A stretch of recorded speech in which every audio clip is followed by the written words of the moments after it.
This first slide here is history. In the summer of 1843, a division of understanding among Millerites developed when Charles Fitch presented his sermon titled, "Come Out of Her, My People."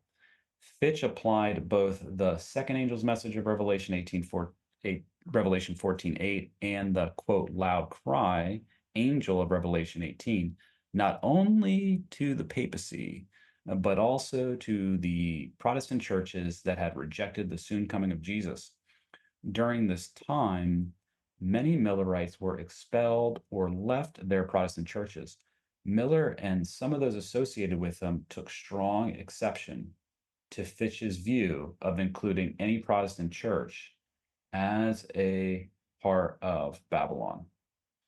History rhymes, history repeats, that which has been is that which shall be, and that which has been done is that which shall be done. There's no new thing under the sun. The parable of the wise and foolish virgins, Miss White says, has been and will be fulfilled to the very letter.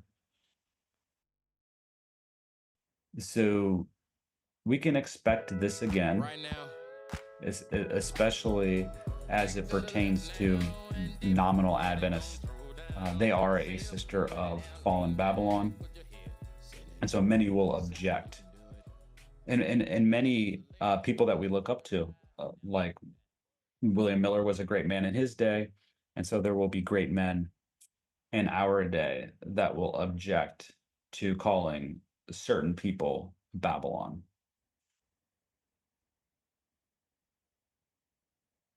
So this is Charles Fitch, and this is from his sermon. They will not confess that Jesus Christ has come in the flesh to reign.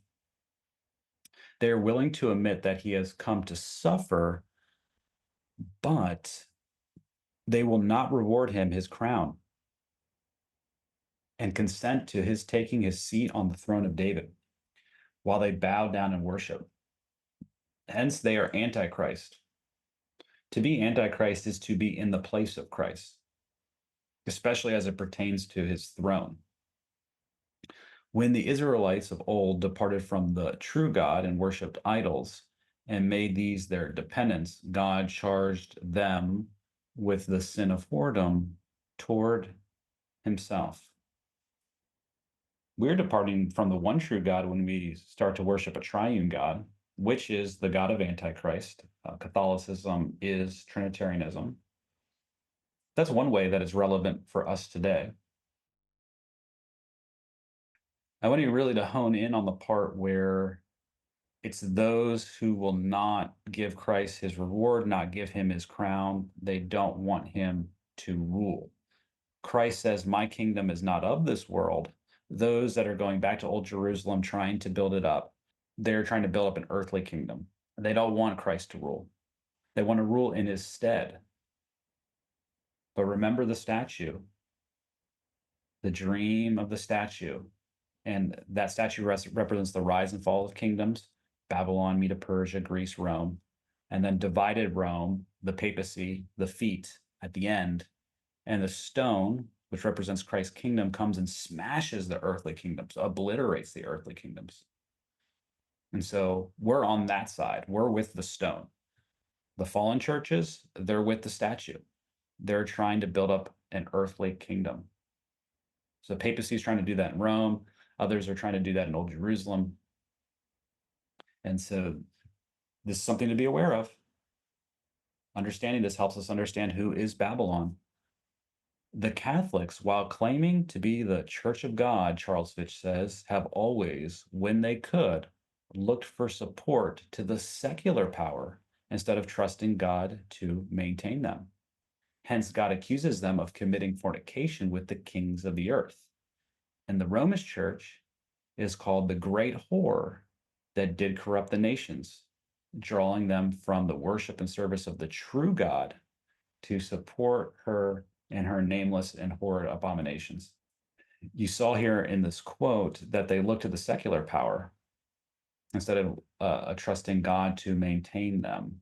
So this issue between uniting church and state together to using the secular power to uphold various creeds, which is the wine of Babylon, so much of this controversy is dealing with the issue of church and state, which is embodied, that principle of separation of these powers is embodied in the First Amendment of the Constitution, which will eventually be repudiated.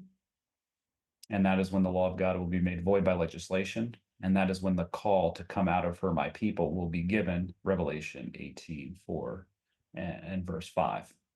Continuing, Charles Fitch says, but is the Catholic Church only opposed to the personal reign of Christ? Question mark.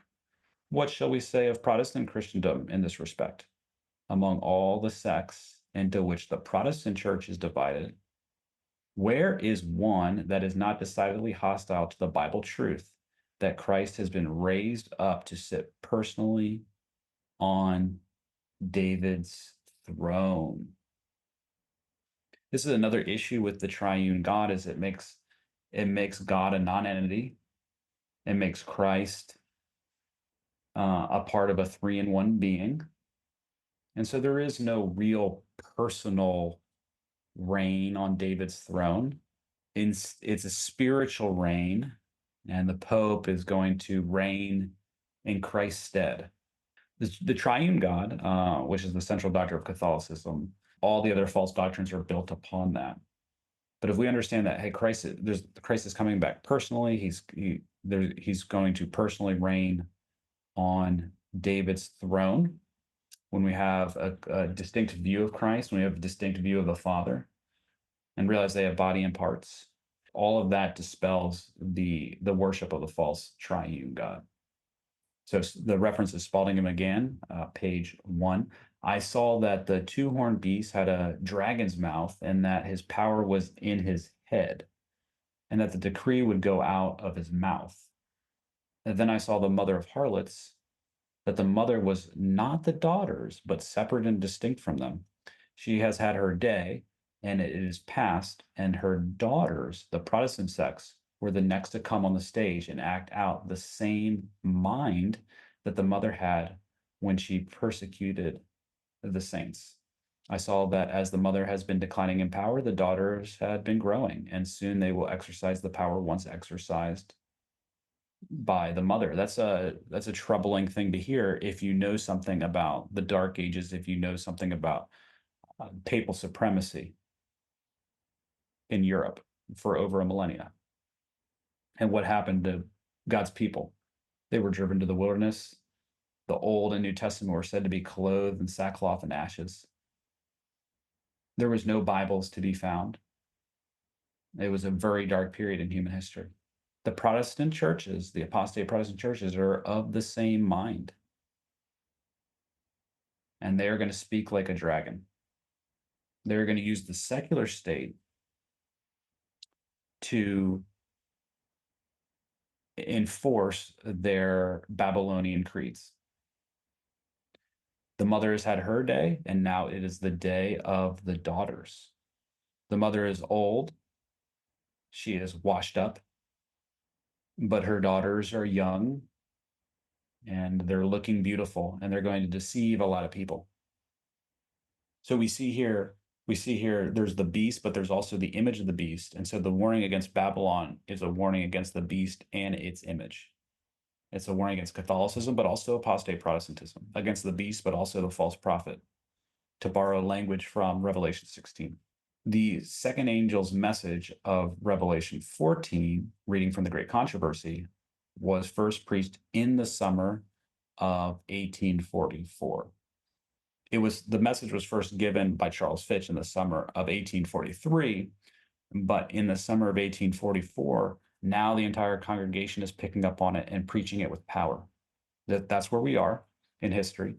And it then had a more direct application to the churches of the United States, where the warning of the judgment had been most widely proclaimed and most generally rejected, and where the declension in the churches had been most rapid. There wasn't too many Catholic churches in the 1840s in America. So this could only be talking about the Protestant churches. And when you reject light, you spiritually decline. And so the summer of 1844 was when God's people started to separate from the various denominations and become their own people. Charles Fitch, jumping back to Charles Fitch, indeed, where has such a notion originated as that Christ is to have only a spiritual reign? In this era, this was before evangelicalism had come onto the scenes. This was before the rapture doctrine had become popularized. There was a popular notion, and it was called universalism. And this was the conversion of the world theory. And this goes hand in hand with Christ reigning spiritually. Indeed, where has such a notion originated as that Christ is to have only a spiritual reign? There is nothing in the Bible that furnishes the least shadow of a foundation for such an idea. Paul has, however, given us a clue to the origin of the very thing. Quote, "For the time will come when they will not endure sound doctrine, but after their own lusts shall they heap to themselves teachers having itching ears, and they shall turn away their ears from the truth, and shall be turned to fables." This is at present true of all sects in Protestant Christendom. The sound scriptural doctrine of the personal reign of Christ on David's throne cannot now be endured. He's repeating this quite a bit. The reason that they're rejecting this message, the message that William Miller is bringing to the churches about Christ's soon coming, is ultimately they cannot have Christ reign. They want to reign in his stead. They like being in control. The same thing that this is the Pharisaical spirit. This is what Christ dealt with the Pharisees. There was going to be a new order of things. And those that were exalted were going to be brought low, and those that were low were going to become exalted and attain positions of power. And they had to maintain their power, so Christ had to die. This is what's going on in Protestantism. If you love the soon appearing of the Lord, if Christ is reigning in your heart, if Christ has control of you and Christ is living and self has been crucified, you will also love seeing Christ coming in the clouds. You'll be excited that he's coming to rule the kingdoms of this earth. Continuing, Charles Fitch says, and hence the teachers which the various sects have been heaping to themselves have turned away their ears to the groundless fable of a spiritual reign of Christ during what is called a temporal millennium, when they expect all the world will be converted. And each sect is expecting at that time to have the predominant influence. So even amongst the evangelicals today, even amongst those that subscribe to the rapture theory, they believe that they'll be raptured, but they are going to come back to the earth when Christ comes. They believe in a temporal millennium. They don't believe that the earth is going to rest for a millennium and be left desolate. They don't believe that we're going to go to heaven and look over the books and engage in an executive judgment against the wicked who are going to come up after the millennium and be judged and exterminated. They don't believe in that scriptural teaching. Their heart is here on earth. They are looking to an earthly temporal millennium. That's interesting. They still like the Protestants of old who were being called Babylon in the 1840s. That idea of the temporal millennium has not gone away. Each one of these sects is willing to rule the world as the papists have done for Christ. But none of them is willing to have Christ come in person to rule the world for himself, while they take their place at his feet to do his bidding. Nor are they willing to listen for a moment to what the Bible says respecting Christ's personal coming. Revelation chapter 10 is the prophecies dealing with the Advent movement.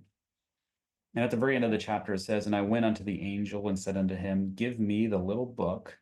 And he said unto me, take it and eat it up, and it shall make thy belly bitter, but it shall be in thy mouth sweet as honey. And I took the little book out of the angel's hand and ate it up, and it was in my mouth sweet as honey, because they loved the soon appearing of the Lord. And as soon as I had eaten it, my belly was bitter. This is the great disappointment. And he said unto me, Thou must prophesy again before many peoples and nations and tongues and kings. The only group that ever went about prophesying to all the nations, kindreds, tongues, and people, and successfully went to every missionary station in the world, it wasn't the Reformation. The Reformation was didn't even go to all of Central Europe, but it was the Advent movement. Did reach every missionary station in the world, and this has to happen one more time. It was prophesied that that this message would happen twice, and then the end shall come. This the gospel of this kingdom shall be preached in all the world, and then the end shall come. Christ says that in Matthew 24. But the Bible prophesies that this would actually happen twice, and that there would be a bitter disappointment, because the first group would love the soon appearing of the Lord, but they would meet a bitter disappointment.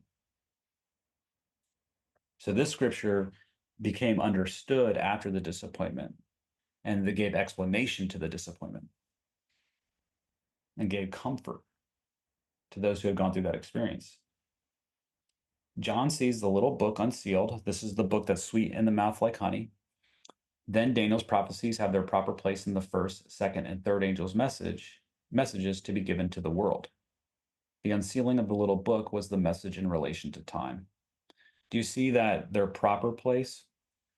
When we don't understand that the unsealing of the little book is the message in relation to time, that this is speaking of the first angel's message.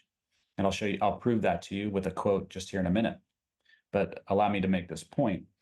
When we don't identify the little book with the first angel's message, and that this is the message based on time, this is the message based on the prophetic periods, but we say that that it's the Godhead message, or we try to make it the anti-Trinitarian message. We're not giving their messages their proper place. The first and second angels' messages have been located by the pen of inspiration. They were given in the year 1843 and 1844. So when we go back and we read the periodicals, we read the sermons, we read the dissertations, we read about the sacred history, and we look at quotes from inspiration that also tells us what it was, we realize that this is the message of the prophetic periods. This is the message in relation to time. The third angel's message would come after the passing of time, and God's people would come into harmony and unity into the one true God message, which is an anti-triune God message. And so now we're giving them their proper place. We're giving the messages in their order, and that's important to do. The destiny of souls hangs on how the messages are received. The preaching of a definite time for the judgment in the giving of the first message was ordered of God. The computation of the prophetic periods on which the message was based, placing the close of the 2300 days in the autumn of 1844, stands without impeachment. I'm going to just make one little side note here. The computation of the prophetic periods, plural, it's not just one prophetic period that reaches down to 1844. One of the striking evidences of the faith of the Millerites was that there was a harmonious, that there was multiple prophetic periods harmoniously terminated in 1844, and that included the 6,000 years, the 2520, the 2450, the 2300 days, the 1335, and the 2,000 years of Hosea. So between the years 1842 and 1844, they were tracing down prophetic periods, and they were harmoniously terminating in this time frame. And that was one of the remarkable evidences of the faith. That was the basis, the very foundation of this message. Some people will try to say that this is only speaking of the 70 weeks and 2,300 days, leaving only the 2,300 days stretching down to this period. especially in light of the fact that a lot of these people don't believe that the daily desolation is paganism. They say it's Christ's high priestly ministry. So they lose the 1335 and 1290, and they're just left with one prophetic period. But it says prophetic periods. You know who you are if you're believing in that, and we know who you are. And so we need to stop doing that. We need to preach all the messages from 1840 to 1844, and they're to be made forcible now. For many have lost their bearing. They're to go to all the churches, all of them, every church that professes Seventh Day Adventism, and every other Christian church in the world. They need to go to those churches, and that message is ordered by God. And if we're not doing that, then we're giving some other message.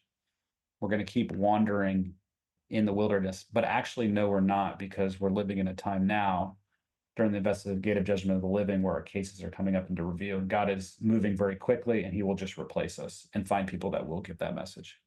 It's important to give the message as God gave it. Continuing in the sermon, by this time, many will begin to say with a sneer of contempt, "You're trying to make it out that none but Millerites can be saved. Hold one moment for your soul's sake and tell, if you can, how he can be prepared for the kingdom of Christ, who is opposed to Christ reigning in person on the throne which God has sworn to give him, and who is ashamed to believe and avow what God has revealed touching the time of Christ appearing." So some were embarrassed for Christ's sake, some were ashamed. Those who confess me, Christ says, I will confess them before the Father. And the testimony that Christ was giving to his people was a message touching time. It was a message in relation to time, but some were ashamed. And it's these people that we are to come out of, right?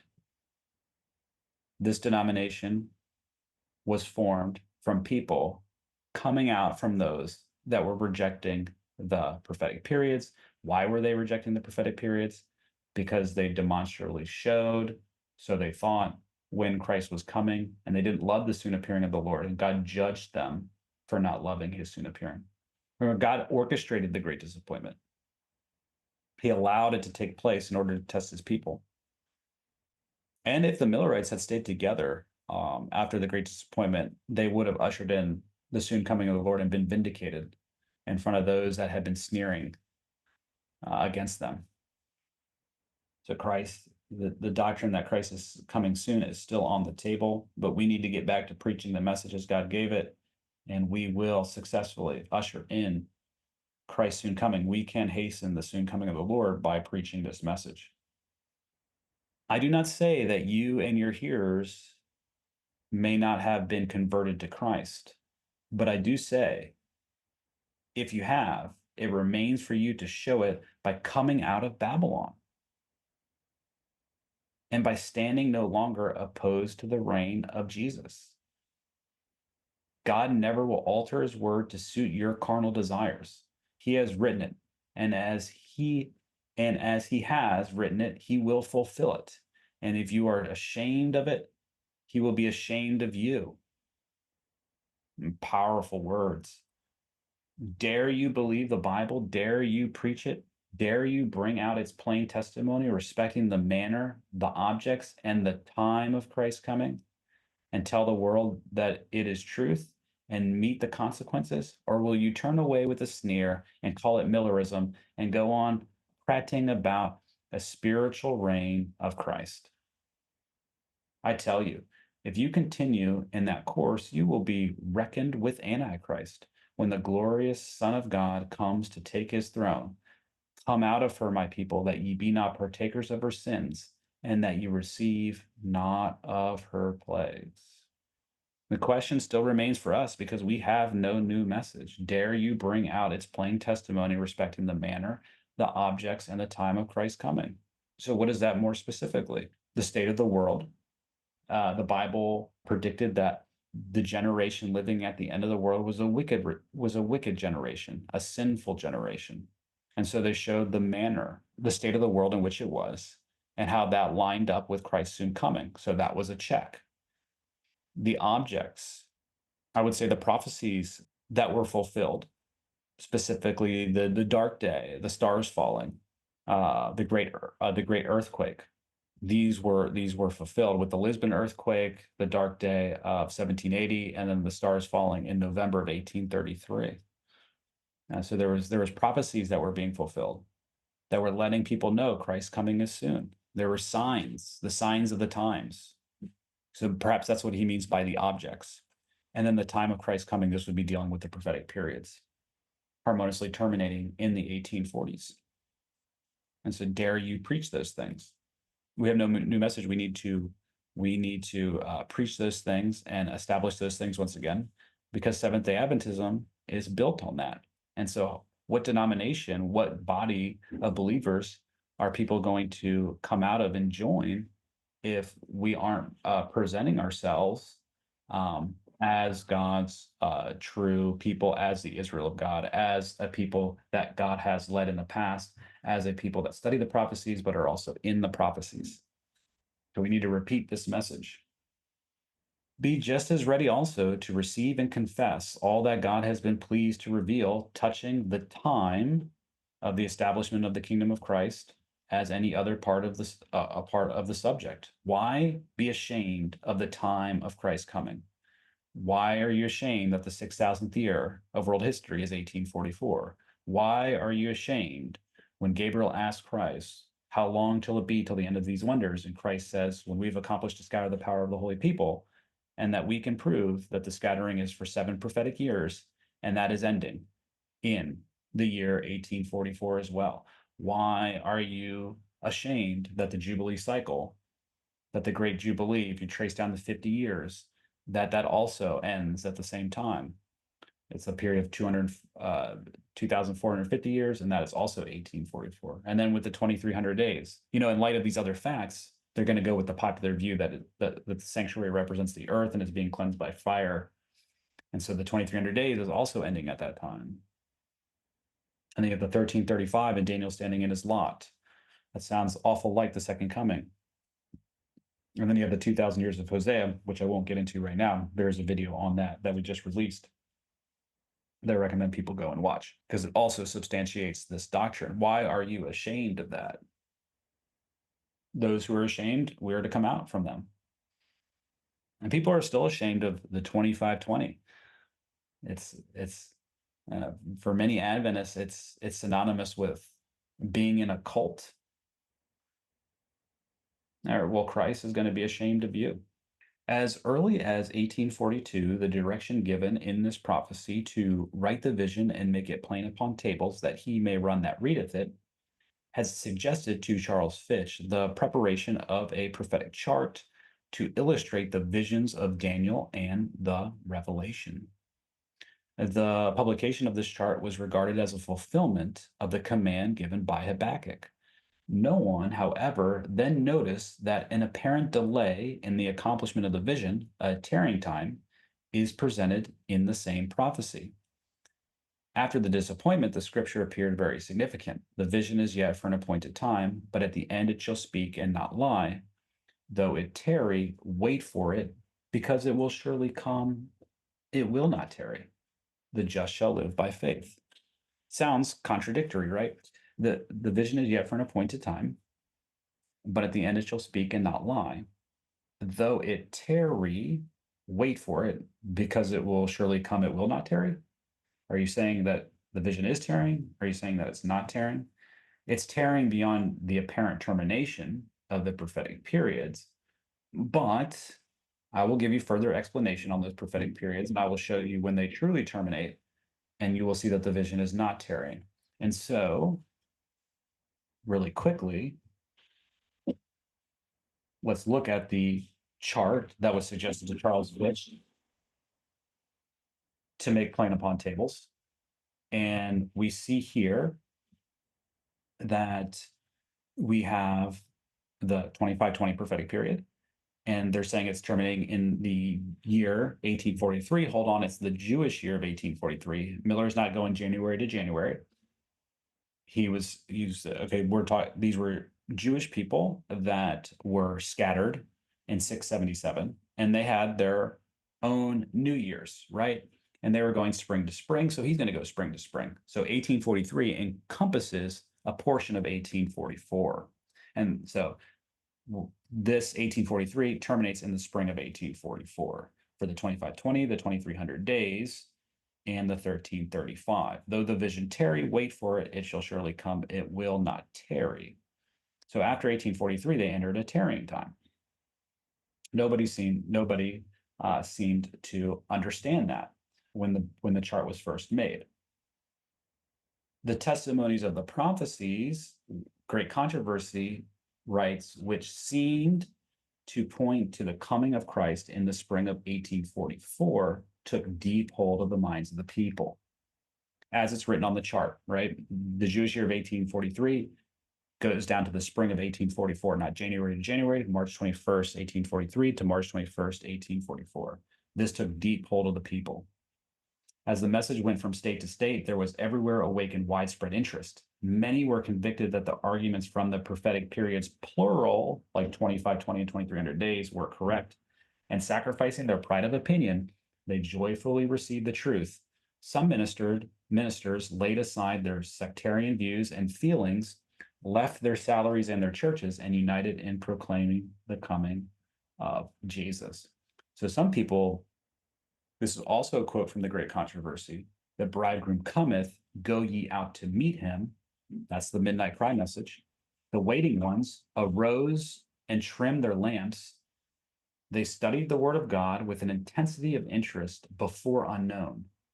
Angels were sent from heaven to arouse those who had become discouraged and prepare them to receive the message. They were discouraged, and that's why they were tarrying. The work did not stand in the wisdom and learning of men, but in the power of God. It was not the most talented, but the most humble and devoted who were the first to hear and obey the call. Farmers left their crops standing in the fields. Mechanics laid down their tools, and with tears and rejoicing went out to give the warning. Those who had formerly led in the cause were among the last to join in this movement. The churches in general closed their doors against the message, and a large company of those who received it withdrew from their connection. In the providence of God, the proclamation united with the second angel's message and gave power to that work. So the midnight cry empowered the second angel's message. And what was the midnight cry? It was that the 6,000th year of world history actually terminates in the fall, and Samuel Snow gave evidence to that. It's the 2520 actually terminates in the fall, and he gave evidence to that.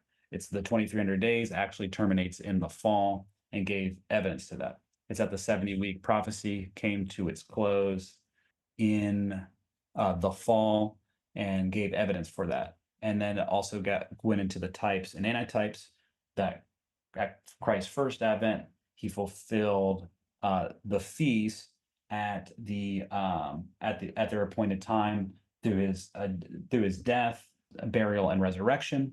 And then he will do that also at his second advent, but it will be with the seasonal feasts that are in the fall. So he fulfilled the spring feast at his first advent. He will fulfill the fall feast at the second advent. In other words, the fall feasts are typical of the second advent. The spring feasts are typical of the first advent. And so that was the midnight cry message. And did you see that it was based on prophetic periods? That the first 4 points are dealing with prophetic periods, and the first 3 stretched down to 1844. It was that message that empowered the second angel's message and separated people from the churches. And that's what the midnight cry message was. So we know the first angel's message was based on the computation of prophetic periods. We know that the second angel's message started to be preached when the midnight cry came and explained the prophetic periods more thoroughly. And yet people are very ashamed of these prophetic periods. So they're Babylon. How can the churches that were ashamed of it the first time around in 1840 only constitute Babylon? But those who are afraid of it now, whether they profess to be Adventists, why wouldn't those nominal Adventists be Babylon? They are, and we are to separate from those who are unwilling to preach the prophetic periods. Okay, let's parallel now the midnight cry with the loud cry message. I saw angels hurrying to and fro in heaven, descending to the earth, and again ascending to heaven, preparing for the fulfillment of some important event. Then I saw another mighty angel commissioned to descend to the earth to unite his voice with the third angel and give power and force to his message. That's the loud cry of the third angel, right? Great power and glory were imparted to the angel, and as he descended, the earth was lightened with his glory. The light which attended this angel penetrated everywhere, and he cried mightily with a strong voice, Babylon the Great is fallen, and has become the habitation of devils, and the hold of every foul spirit, and a cage of every unclean and hateful bird. So, what we want to take away from this quote right now is that this second angel's message is being repeated and it's connected with some important prophetic event that lets us know, okay, we're here. We're under the proclamation of the fourth angel now, right? There's this important event that's fulfilled. Then we see this angel give this cry, Babylon is fallen, is fallen. And that's what this quote is saying. Now, I want you to see what event Miss White ties into the fulfillment of these words. How comes the word that I've declared that New York is to be swept away by a tidal wave? This I have never said. I have said, as I looked at the great buildings going up there, story after story, what terrible scenes will take place when the Lord shall arise to shake terribly the earth. Then the words of Revelation 18, 1 through 3 will be fulfilled. So some terrible thing's going to happen in New York. And then the words of Revelation 18, 1 through 3 will be fulfilled. The whole of the 18th chapter of Revelation is a warning of what is coming on the earth. If you read Revelation 18, there's all sorts of judgments that fall upon Babylon. So that's what happens after this event. But I have no light in particular in regard to what is coming on New York, only that I know that one day the great buildings there will be thrown down by the turning and overturning of God's power. From the light given me, I know that destruction is in the world. One word from the Lord, one touch of his mighty power, and these mighty structures will fall. Scenes will take place, the fearfulness of which we cannot imagine. If you go into 9T and you start reading from page 11, she goes into greater detail about these great buildings falling. If you look at any skylines before 9/11, you will see which buildings are the great buildings. Continuing in early writings, page 277, the message of the fall of Babylon, as given by the second angel, is repeated with the additional mention of the corruptions which have been entering the churches since 1844. The work of this angel comes in at the right time to join in the last great work of the third angel's message as it swells to a loud cry.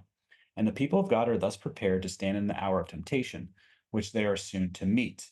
I saw a great light resting upon them, and they united to fearlessly proclaim the third angel's message. That's the end of the paragraph. Notice the second paragraph.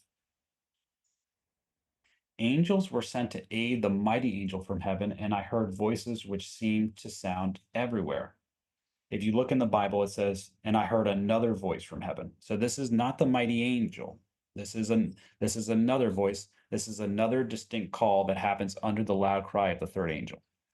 It says, come out of her, my people, that ye be not partakers of her sins, and that ye receive not of her plagues, for her sins have reached unto heaven, and God hath remembered her iniquities.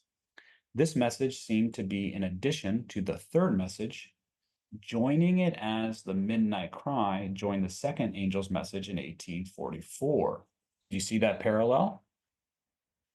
The midnight cry message that Samuel Snow gave convinced the people to come out of the churches in 1844. This message here joins in with the mighty angel's message, and he also is repeating the second angel's message. That's a perfect comparison there. Continuing in the quote, the glory of God rested upon the patient, waiting saints, and they fearlessly gave the last solemn warning, proclaiming the fall of Babylon and calling upon God's people to come out of her that they might escape her fearful doom. When do the sins of Babylon reach unto heaven? When the law of God is made void by legislation. That is the Sunday law. That is a prophetic event. The first prophetic event under the loud cry that opens up the message is the towers falling in New York, 9/11. The message starts off as a whisper, but it swells into a loud cry. When does it reach this loud cry period? That's going to be at the Sunday law. And people are going to be convinced at that point that they need to leave the churches, to come out of all the churches and get ready to stand for Christ's soon coming so that they don't receive the plague, so that they're not affected by the plagues. They have to come out of the churches.